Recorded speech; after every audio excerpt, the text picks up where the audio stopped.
56 inch का सीना रखने वाले प्रधानमंत्री मोदी देश की राजधानी दिल्ली में लगे 56 इंच के पोस्टर से डर गए, क्योंकि ये पोस्टर मोदी हटाओ देश बचाओ के नारे लगा रहे थे। भारत एक लोकतंत्र प्रजातंत्र गणराज्य है, जहां देश की जनता निर्वाचन में आए किसी भी उम्मीदवार को अपने बहुमत से अपना प्रतिनिधि बना सकती है। बाबा साहब अम्बेडकर ने लोकतंत्र पर बीबीसी को दिए अपने एक इंटरव्यू में कहा था कि अगर चुनावों से अच्छे व्यक्ति का चयन नहीं होता तो फिर ये अहम नहीं है, क्योंकि इस देश की आम जनता को ये नहीं पता कि चुनाव चिन्ह के हिसाब से वो जिस उम्मीदवार का चयन कर रहे हैं वो व्यक्तिगत रूप से उनके लिए कैसा साबित होगा। आइए देखते हैं देश की राजधानी दिल्ली में हुआ एक ऐसा ही वाकया जो देश के लोकतंत्र पर सवाल खड़ा कर रहा है और जिसकी वजह से देश के सूट बूट पहनकर फकीर बनने वाले प्रधानमंत्री मोदी की नींदें उड़ चुकी हैं। राजधानी दिल्ली में बेटी पढ़ाओ का नारा लगाने वाले प्रधानमंत्री मोदी के खिलाफ वहां की तत्कालीन आम आदमी पार्टी ने कई विरोधी और बेइज्जती भरे पोस्टर लगाए, जिनमें लिखा है मोदी हटाओ देश बचाओ। इस पोस्टर से केंद्र सरकार इतनी डर गई कि दिल्ली की पुलिस ने नरेंद्र मोदी के खिलाफ पोस्टर लगाने वालों के विरोध में 6 लोगों को गिरफ्तार और 100 लोगों पर एफआईआर दर्ज किया। कमाल की बात यह है कि लोकतंत्र में भी आम आदमी को सरकार की तानाशाही शासन के खिलाफ आवाज उठाने की आजादी नहीं है। जिस संविधान ने नरेंद्र मोदी को प्रधानमंत्री पद तक पहुंचाया, ये उसी भारतीय संविधान की अवहेलना की जा रही है।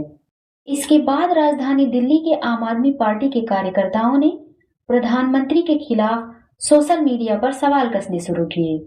आइए देखते हैं आम आदमी पार्टी के नेता की ये खास वीडियो। अगर देश के प्रधानमंत्री को लगता है कि अगर कोई आवाज न उठे इसलिए विपक्ष की आवाज को ही खत्म कर दो, पूरे देश के अंदर चौतरफा हर तरह से लोकतांत्रिक आवाज के दमन की प्रक्रिया चल रही है। ऐसे में एक 100 बार नहीं 1000 एफआईआर आप करवा लीजिए। कल से जंतर मंतर पे मोदी हटाओ देश बचाओ का नारा गूंजेगा और ये पूरे देश में जाएगा। आपको जितनी एफआईआर करानी है, जितने आपके मुकदमे करने हैं, जितनी गिरफ्तारी करना है, आप करवा लीजिए। लेकिन अब देश आपकी तानाशाही को बर्दाश्त करने को तैयार नहीं है। अब सारी हदें पार हो चुकी हैं। अब कोई उम्मीद नहीं बची है कि आप सुधार करें। कुछ घटनाएं होती हैं, लोगों को लगता है कि शायद एक्सीडेंटल हो गई, चलो भूल चूक में हो गई, आगे ठीक हो जाएंगी। लेकिन अब सिलसिलेवार तरीके से जिस तरह से सभी संस्थाओं पर चौतरफा हमला हो रहा है, उन्हें खत्म करने की कोशिश हो रही है।